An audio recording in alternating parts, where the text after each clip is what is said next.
Hola, ¿qué tal? Es un gusto saludarles. En esta clase vamos a aprender cómo calcular la fórmula molecular de un compuesto.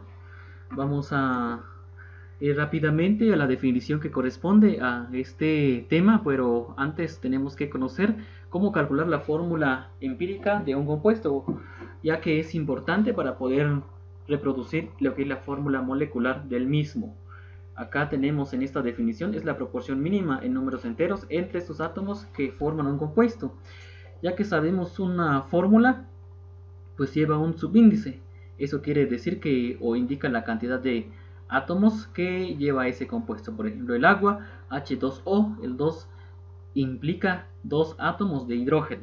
Entonces es lo que queremos saber en esta clase. No necesariamente indica el número de átomos reales de una molécula determinada, pues esta es la fórmula más sencilla, ¿verdad? Así como sabemos perfectamente, la fórmula molecular es la más oficial, es la más que explica determinadamente la cantidad de átomos que tiene un compuesto.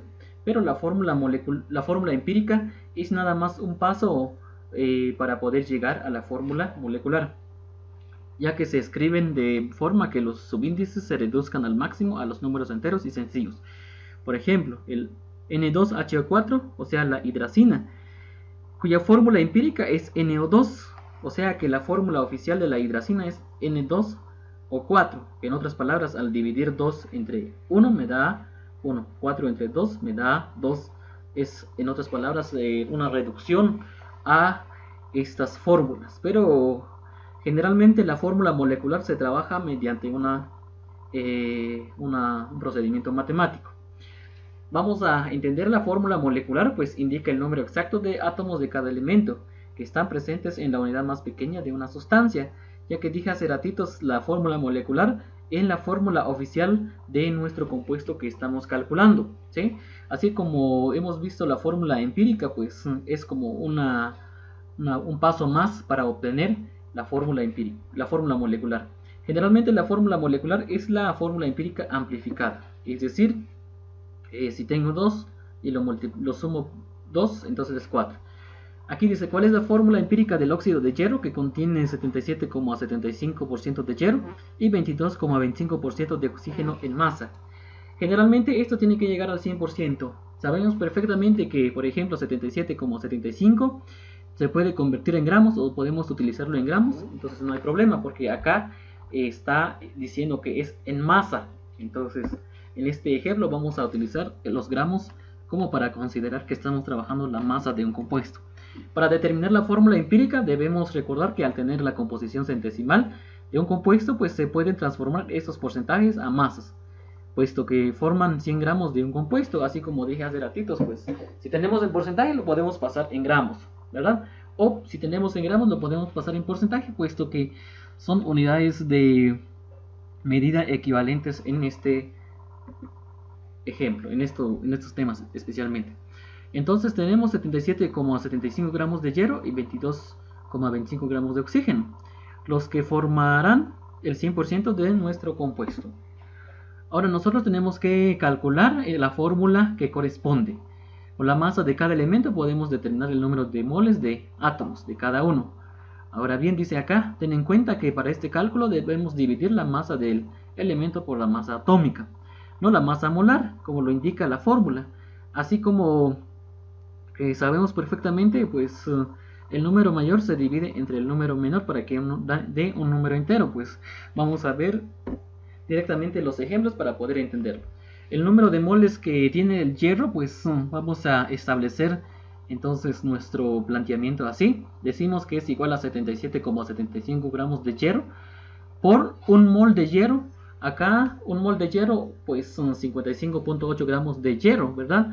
Esto lo podemos encontrar en nuestra tabla periódica de los elementos, que es equivalente al peso molecular. En este caso lo estamos utilizando en gramos porque se requiere masa, ¿verdad? Entonces nos da 1,39 moles de hierro. Asimismo necesitamos saber el número de moles del oxígeno. El número de moles del oxígeno es igual a 22,25 gramos de oxígeno por un mol de oxígeno, que acá en nuestra tabla periódica lo podemos encontrar que es igual a 15,99 si no estoy mal, y lo aproximamos a 16 gramos de oxígeno, que en este caso nos da 1,39 moles de oxígeno. Si ustedes se dan cuenta, se fijan que los cocientes son iguales, o el número de moles son iguales, entonces solo vamos a tomar 1, que es igual a 1.39. Después de que tenemos los moles de átomos, podemos dividir entre el número menor, pues sería en este caso es 1.39. Esto se realiza ya que necesitamos saber la mínima relación entre los átomos de los elementos.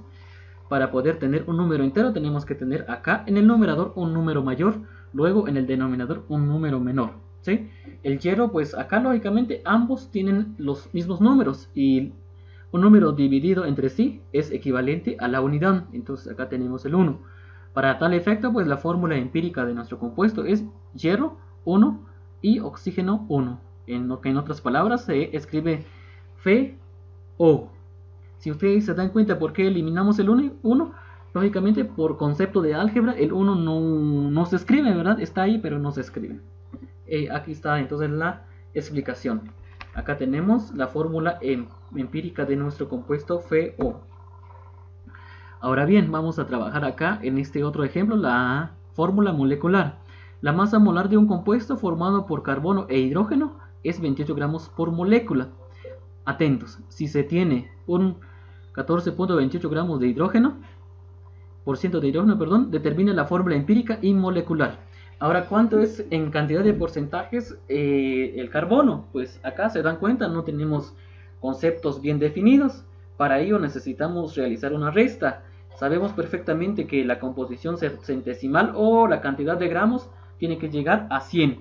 Y si nosotros restamos 14.28 de 100, como ya dije, esa es la cantidad máxima en porcentajes o en gramos, de tal manera entonces que el carbono tiene 85,72% en su composición porcentual. Entonces aquí tenemos ya definido nuestro ejercicio y realizamos la misma mecánica como lo hicimos hace ratitos. Número de moles que tiene el carbono es igual a 85.72 gramos de carbono. Un mol de carbono es igual a 12 gramos de carbono. O sea, ya dije, esto se extrae del peso molecular de la tabla periódica, que da un total de 7,14 moles de carbono. Asimismo, el número de moles que tiene el hidrógeno es 14.28 gramos de hidrógeno, que en este caso realizamos la equivalencia. Un mol de hidrógeno es igual a 1 gramo de hidrógeno, que en otras palabras es 14.28. Para tal efecto, entonces, realizamos el cálculo que sigue. Dividimos el número menor, que en este caso es 7.14. 7.14 dividido 7.14, lógicamente es la unidad. Ahora el hidrógeno, ya aquí sí ya cambia. 14.28 dividido 7.14 nos da 2. Entonces la relación de masas es 1,2, siendo la fórmula empírica C1H2, que ya dije hace ratitos, por álgebra el número 1 no se escribe, ahí está siempre, pero no lo escribimos. Básicamente tenemos CH2. Ahora, si determinamos la masa molar, podemos verificar que la fórmula empírica es igual a la fórmula molecular, o sea que es el doble nada más.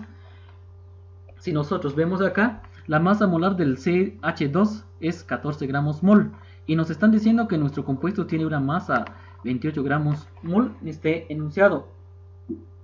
Como debemos obtener 28 gramos mol, pues solamente es necesario amplificar los valores de los subíndices por 2, ya que, vamos a ver acá, 28 dividido 14, que en otras palabras siempre se divide el número mayor entre el menor, que entonces para dar un número entero. Entonces la respuesta pues sería la fórmula empírica SH2, y por 2, 1 por 2 me da a 2, y H2 por 2 me da a 4. Para tal efecto la fórmula molecular del compuesto es C2H4, perdón. Entonces ahí está la respuesta de nuestro ejercicio. Hasta que hemos llegado a nuestra clase del día de hoy. Muchas gracias por su atención. Nos vemos en la siguiente.